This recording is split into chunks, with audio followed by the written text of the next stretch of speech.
Welcome back to Fifth Gear. It's time now for Second-Hand Star, where we teach you how to buy a brilliant car from the classified ads.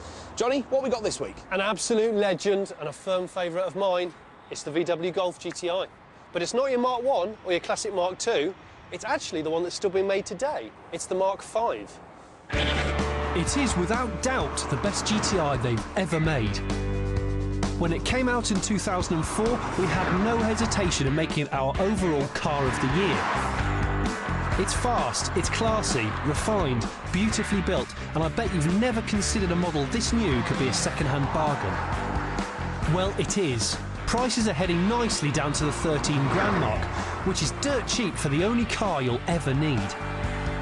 Here are 3 insiders' tips on what to look for when you buy.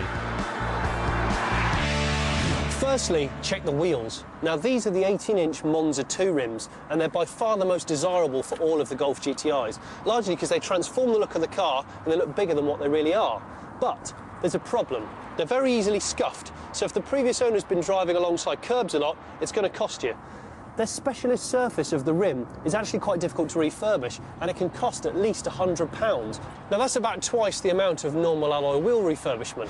Secondly, check for water leaks, because for some reason the Mark 5 seems to be getting a bit of a reputation for letting in damp around all the rubber seals. Easiest way to do it? Get the car really wet. And that way you can check the boot seal and the door seals, and while you're here, check the rear light clusters as well, because on Mark 5 Golfs they seem to have a habit of misting up, and electricity and water doesn't mix, does it?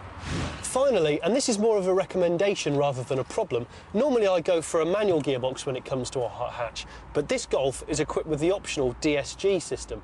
It's an awesome twin-clutch, flappy paddle system which actually makes the car go 0 to 60 faster than a normal manual gearbox. It's also quite cool to say that you've got the same system in your car as shared with the Bugatti Veyron. Now, there's only one small downside to the DSG, and that's the cost. Cars are a bit rarer, and you'll pay about a £500 extra premium on top of the normal car, but for me, it's well worth it.